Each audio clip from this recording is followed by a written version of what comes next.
Hey guys, Marcan here, bringing another Dragon Ball Z Dokkan battle video, and so today we are going to be kicking off our season of Heroes content, the Heroes season, hashtag Heroes Agenda. I'm going to be mentioning this in videos and on Twitter and stuff, basically in the lead up to the banner coming out, but let's try and all use the hashtag Heroes Agenda on Twitter and stuff like that, even on YouTube, in the comments, all that stuff.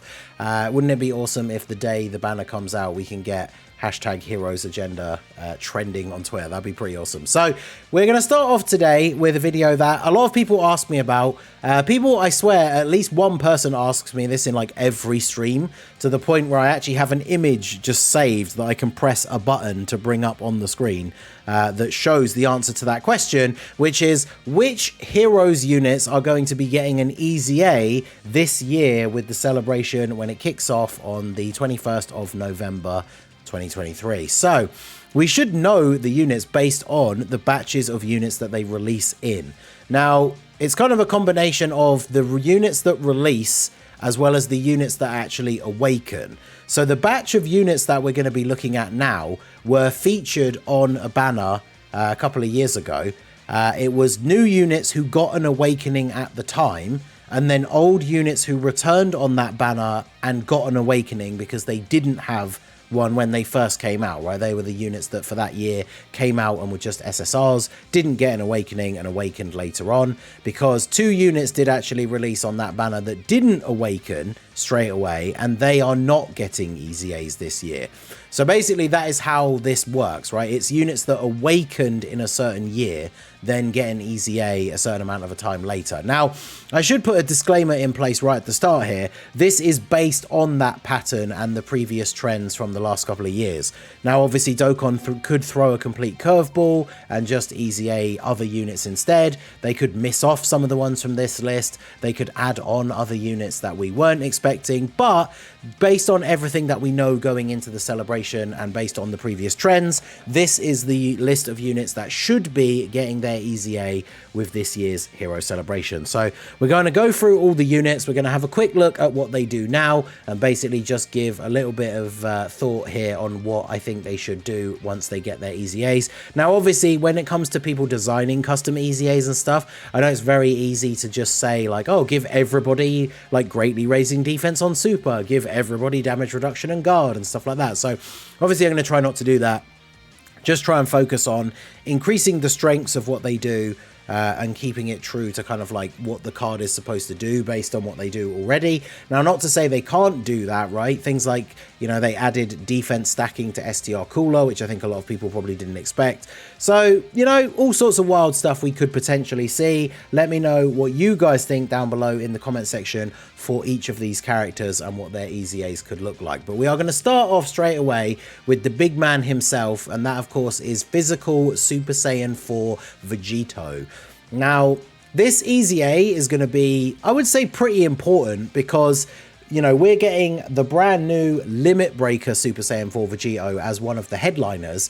And this guy is going to be a 7 out of 7 link partner with him, unless they decide to do something different. Like, I mean, I suppose actually thinking about it, if Limit Breaker Super Saiyan 4 Vegito doesn't have a Kamehameha of any kind, then he won't have the Kamehameha link. So then that would actually be a link that they would not share. Now, it could be like this Vegito, where this Vegito obviously does the Spirit Sword, the Galactic Spirit Sword, as his super attack, but his super attack counter is a Kamehameha. It's also his actually unawakened super attack animation, so that's why he's on the Kamehameha category. So we don't actually know what the kits of the new units are going to be. We know that Super Saiyan 4 Limit Breaker Vegito is coming. His super attack in Heroes is like another version of the Galactic Spirit Sword, so potentially he won't have a Kamehameha unless he also has a super attack counter, because not knowing anything about their kits, like, we don't know whether he's going to have one or not, right?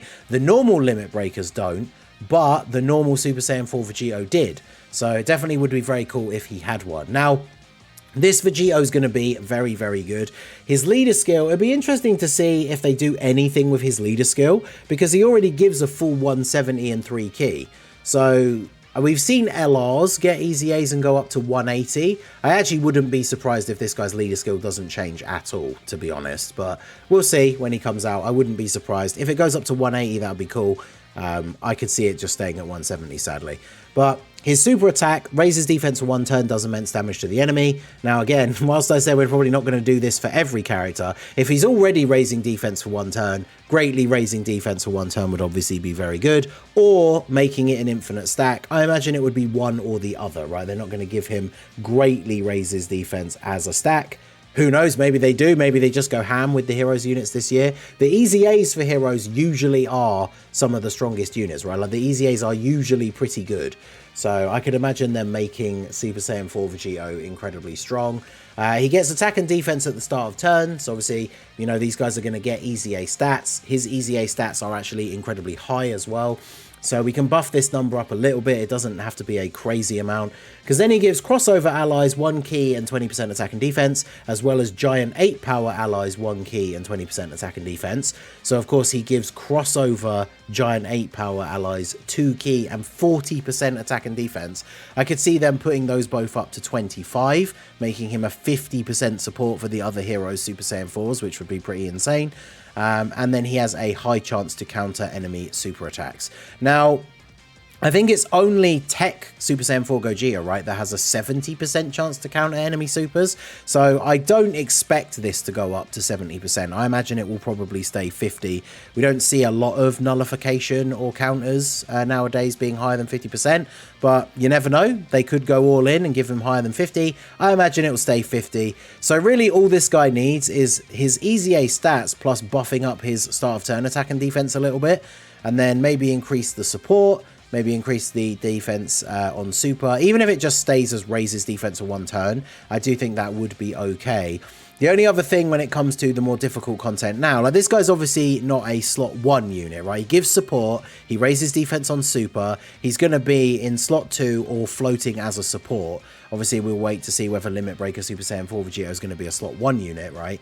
So this guy doesn't need a crazy amount. Obviously, some kind of built-in dodge or damage reduction would be good. I could see him having guard with like other Great 8 power allies, maybe, or even crossover allies, depending on who they want you to run him with. I don't mind restrictions like that as long as they work well with the character. Like him having guard if he's with a giant 8 power ally would be perfectly fine, right? Because you're going to want to run him with units like not only Limit Breaker Super Saiyan 4 Vegito, but like LR Int Full Power Super Saiyan 4 Goku, you know, even the LR, like physical LR Super Saiyan 4s that fuse into Gogeta. Like as long as his restriction is fine for the units you want to run him with, then I don't see that being a huge issue. So Vegito, I'm hoping he's going to be good. I wouldn't be surprised if he is the best one of the bunch. Very excited to see what he does. Now, the other Super Saiyan 4, of course, that released with him is Super Saiyan 4 Broly, and he is in a much more interesting spot. So he doesn't have a super attack effect outside of greatly lowering defense, which isn't hugely relevant these days.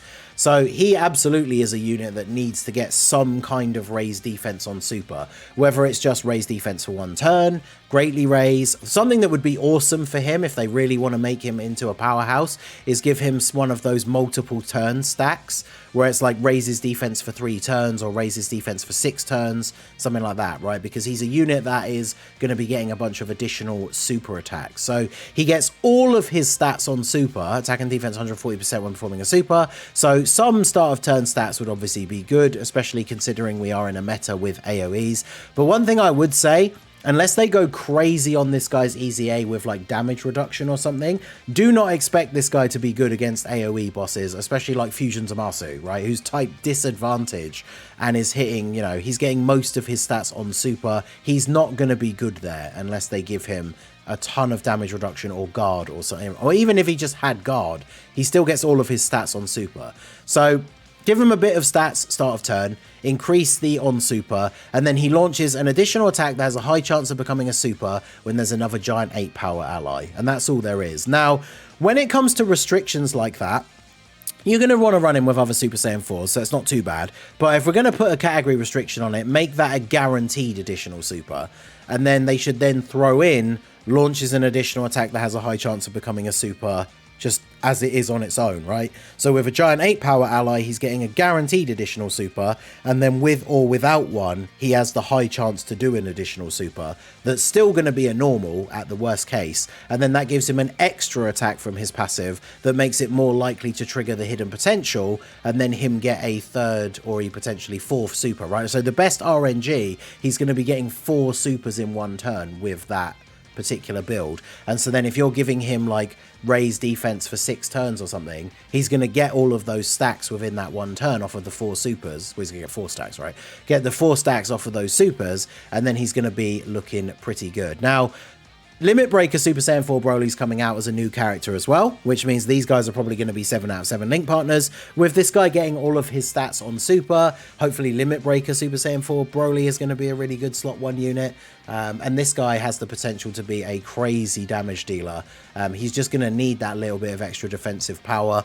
I could see him having something like gets 5% damage reduction per super attack performed up to like 40, 50. I mean, obviously I would want it to be as high as whatever, but I can see him getting a little bit of damage reduction on super maybe if they want to give him some defensive power. But his main power, I think, is going to come from the giving him the ability to do more supers more consistently and having an effect that actually raises his defense and even potentially attack, right? He could have raise attack and defense for 6 turns, and then this guy could be an absolute mad lad, especially next to the new Broly. So now we move on to some of the other ones. These two are probably the big ticket ones, right? Then we have units like AGL DBOR. Now this guy, he is going to be a much more interesting one in terms of he's either going to be just, you know, just there. He's just going to be, okay, he got his EZA, like, or he's going to be quite good. But what we have to work with is very interesting. So he does immense damage with a high chance to stun. So no super attack effect outside of the stun chance, which is not relevant in a lot of events now, but can still be useful sometimes. He gets attack and defense 100%. He gets an extra 100% and reduces the enemy's attack and defense by 20% for 2 turns after attacking them if there's only one enemy. Or he gets 100% defense and a high chance to dodge when facing 2 or more enemies. So this made him really good for Super Battle Road back in the day because he's still getting the defense and then he's having built-in chance to dodge and he can stun. So very, very good for Super Battle Road. Now, nowadays, we don't get a lot of events with multiple enemies. We don't get, you know, we're not going to get many Super Battle Road stages in the future that aren't out already that he could be run on based on the categories that he's on. And of course, most of the difficult content now is just against one enemy. So this is where he needs to get a significant increase, right? The dodge chance should really be for all enemies, all scenarios, right? 1 enemy or more. Maybe increase the dodge chance when there's 2 or more enemies, but still give him dodge chance against 1. And then, of course, the only other thing, like, he's just going to need more stats. He's getting EZA stats, increases attack and defense at the start of the turn, and then when facing the enemies, increase those stats. But those alone do not make up, like, a crazy amount of raw numbers. So for this guy to actually be good in the difficult content against one enemy only, he is going to need some kind of defensive ability. So even if they're not giving, you know, all the crazy stuff, like I said at the beginning, that we want every unit to have nowadays, like guard and damage reduction, give him dodge even when there's only one enemy, and then maybe throw in like guard if there's another character that is you know, I don't like them always doing like separating extreme or super, but you could say like extreme crossover, right? So then all the other extreme heroes units, the other extreme crossover units, like I don't know if they'll EZA this year, but like the Xenoverse units like Mirra, Toa, and the INT Demon Goddess, something like that, right? It's like I said before with the Super Saiyan 4s, as long as it's a condition that can be activated with the units that you're most likely to be running them with, I don't mind them having these abilities locked behind conditions, because I think that's more realistic than just expecting every unit to just get blanket like guard, damage reduction, dodge, etc, right? So give him dodge against one enemy as well, juice up all of his stats, and then give him like guard if there's an extreme crossover ally or something like that, and then this guy could be pretty decent. I still don't think he would be a top pick for solo content, but if we get a difficult like STR boss, maybe he could have some use there. But I wouldn't be surprised if out of the entire batch of EZAs, this guy is the worst one. But, you know, out of the units that released the year he came out, he was probably the worst one. So I guess it is what it is, right? Now, next up, we have another super interesting one, which is INT Demon Goddess Toa. Have a lot of high hopes that she will be a good unit. She does immense damage to the enemy, lowers attack, and seals, which is quite useful in events where those abilities are permissible. Obviously, being able to seal the enemy so they can only do normal attacks and lower their attack is obviously very, very good. Of course, as a unit who is primarily going to be a floating support unit, the main role for floating support units is to support the team and not get you killed. So her having something like greatly raised defense for 1 turn on super would obviously be very, very good. She gets attack and defense 100%. She gives all allies 3 key and 30% attack and defense, with a high chance of giving an additional 10% attack and a high chance of an additional 10% defense. Those are both separate roles, so you could get one of them, or you could get both, or you could get neither. But the baseline, she will be giving 30%. Then she gives extreme class allies attack and defense 50% and recovers 50% HP when HP is 50% or less once only. Now, this is an incredibly good ability. This is something that, as long as her EZA is good enough to make her viable and survivable in difficult content, this last part of her passive will make her an incredibly good unit for these extreme teams. Because dropping to 50% or less HP, very easy to do in the current meta of difficult content. So then when she pops onto the rotation, 50% HP recovered, 50% extra attack and defense. Imagine her on a rotation where you've got like Tech LR Zamasu in slot 1 and then AGL Fusion Zamasu in slot 2, and then her passive goes off. Like, those guys are just going to be absolutely tearing everything to shreds on that rotation. So her ability, very, very powerful. They just need to make her good enough to survive in these events. Like, a lot of these units, unless they're giving them damage reduction or dodge, are never going to be good against AoE bosses. That just kind of is what it is. But I could see her as a very baseline. All they need to really do is pump up her stats a little bit, give her a super attack effect to raise defense to keep her safe in slot 3. You know, maybe throw in dodge. I'm not a huge fan. You guys will know after seeing all of the Heroes versus Sin attempts of characters that are dodge or die. But if her stats are high enough, a little bit of dodge, but she's not relying on it to survive, I think would be quite good.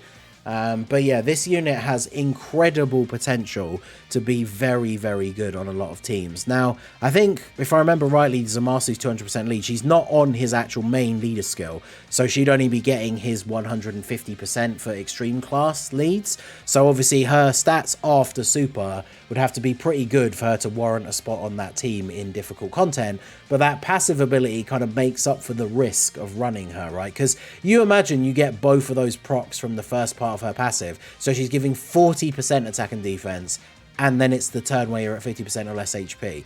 90% attack and defense for a rotation like LR Fusion Zamasu and one of his many hard-hitting partners is going to be pretty wild. So I am hoping that she is going to be very, very solid after her EZA.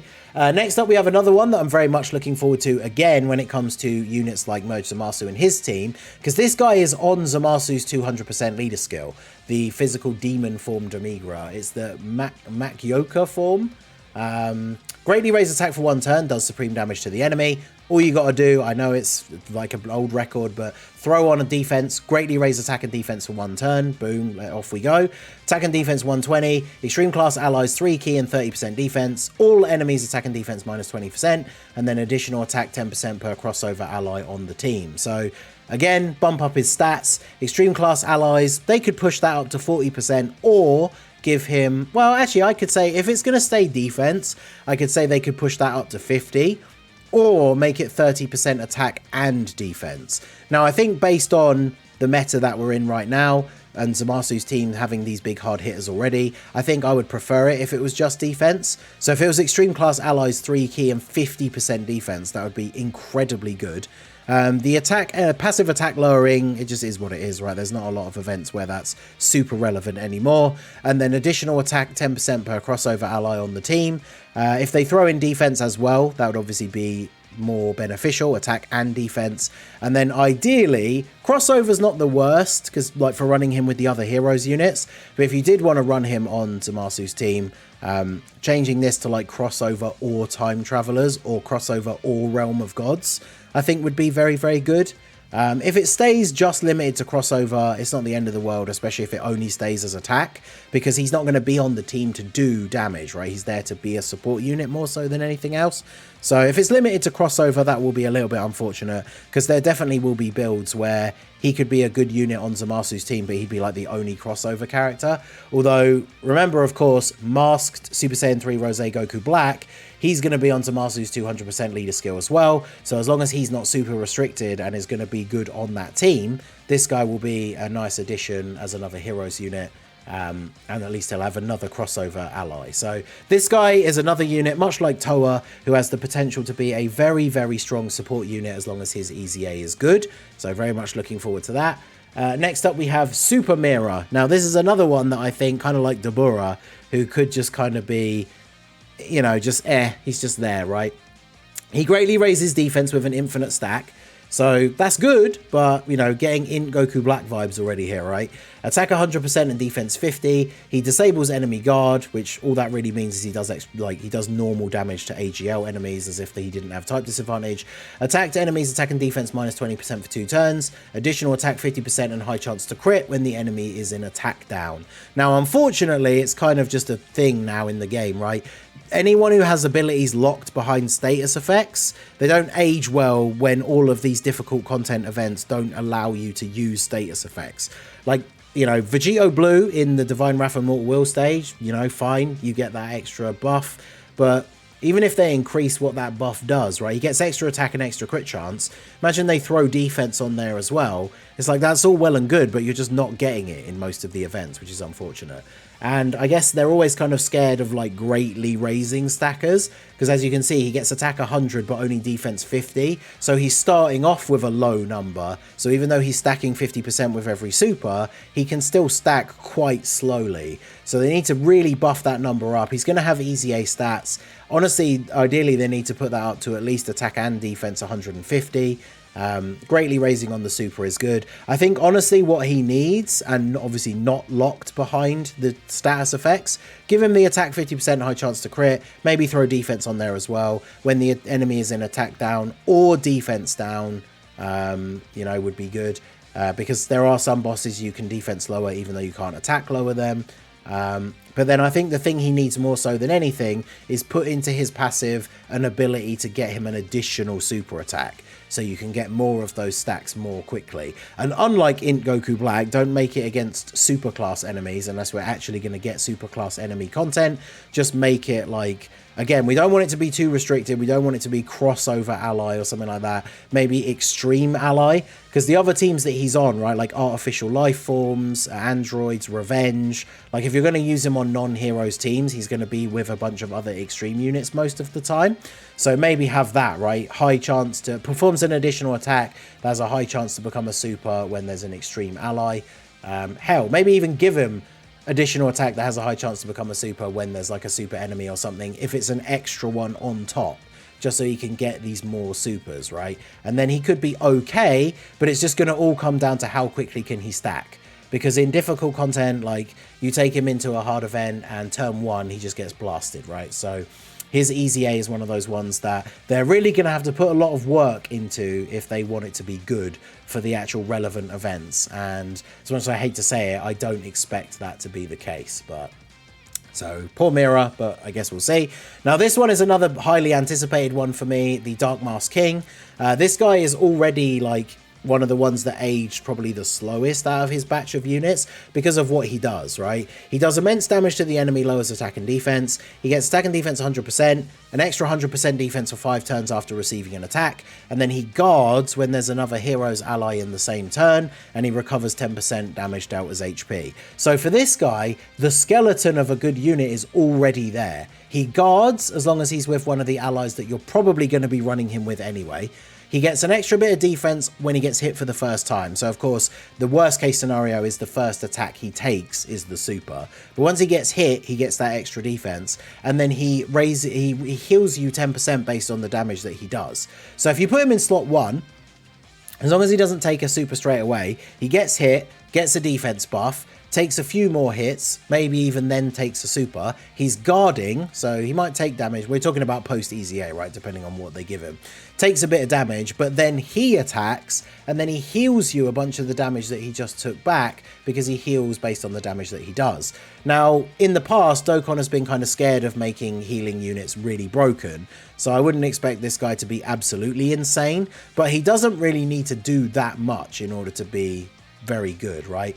He's going to have EZA stats, bump up his start of turn attack and defense 120 or 150, then he gets the extra on super after getting hit, maybe bump that up to 150, just hell, make it like 7 turns, right? Because in the current meta, even 5 is probably good enough, but if he gets it for the 7 turns, then you're just good. Right, because even on the next turn when he comes back after the first turn, he's still got that extra defense buff already, so he's still looking very good. He's going to have the guard when there's Dragon Ball Heroes allies. They're probably not going to take that away. It'd be nice if they added something into that, maybe, like changing, like adding in all time travelers or Vegeta family or corroded body of mind, like something like that. But I imagine that will probably just stay as heroes, and then recovers 10% of damage dealt as HP. Would nice to see that go up to like 15% maybe, but I wouldn't be surprised if it stays at 10. As long as he's hitting reasonable numbers, it's fine, right? It's just a nice little extra, because his main role, I think, really is to be that tank with the guard and the high defense, right? So, you know, even giving him something like building up, he's a unit that, as much as I don't like that mechanic, if they're not going to give characters blanket damage reduction, he's one of those characters that if he had like builds up damage reduction, but only within the turn, for like each time he gets hit, because he has the other abilities to back it up, like guard and the high defensive stat with like the raw number, I think that would be okay for him, because the way he's designed, he's already a unit that doesn't want to get supered as the first attack anyway, because of the extra defense that he gets after the first hit. So imagine if he had like 10% damage per attack received up to 30% or something like that. That would be a nice little addition to make him a stronger tank. So I'm really looking forward to seeing what this guy does. And then obviously his counterpart is the Black Mask Saiyan. He's just raw stats on a stick, like immense damage, lowers attack and defense 160 when key is 6 or more, 2 key when key is 10 or more, additional 60% attack and medium chance to crit when there's another 3 or more crossover allies on the team. So we've seen them lower these with all EZAs and stuff in the past, so they could honestly just lower it to another crossover ally, which would be pretty good. You only need one other one. Otherwise, I could see it dropping to 2. I don't think it will stay at 3. Now, he gets all of his stats on Super, so he is a slot 2 unit, much like Tech Broly. Maybe give him some stats start of turn, because otherwise he's just going to get absolutely destroyed by AoEs. And then, yeah, all he really does is big raw stats. So give him raised attack and defense on for 1 turn on Super. Maybe throw in a chance for him to get an additional Super. Maybe give him, like, attacks effective against all types when you have a certain ally, or when you're, you know, some kind of setup, right? As long as, again, as I've already said, as long as the restriction's not difficult to get with the units you're going to run him with, I think that would be cool, just because he's going to be there to do the extra damage, right? Dark Mask King or any other tank sits in slot 1, he goes in slot 2, and then he does the big attacks, right? So give him some chance to additional, some way to be effective against all types. He already has the medium chance to crit, which is, I could see that going up to high, right? Because medium chance is only 30. So give him an additional, like, attack 100% and high chance to crit when there's another 2 or even just 1, right, crossover ally on the team. I think that would be very good. Like, this guy has the potential to just be one of those units that he'll do a big attack stat. Hopefully he'll have some sort of built-in additional, so maybe he does 2 or 3 supers in 1 turn, and then he should hopefully, after supering, tank normals, but probably won't be great at tanking supers. That's the unit that's the way I see him being post-EZA. So there you go. That's all the units that are going to EZA this year. Black Mask Saiyan, Dark Mask King, Super Mirra, the Demon Demon Goddess Toa, Demon God DBOR, Super Saiyan 4 Broly, and Super Saiyan 4 Vegito. Let me know what you guys think down below in the comment section. What would you do for their EZAs? Which one are you most excited to see? Let me know all of that down below. So that is going to be it for the video, guys. This has been the Masked Ningen. Smash that like button, subscribe to the channel if you are new. Check out the links down below for the Discord and the merch store, and I will see you all again soon. Have a good one.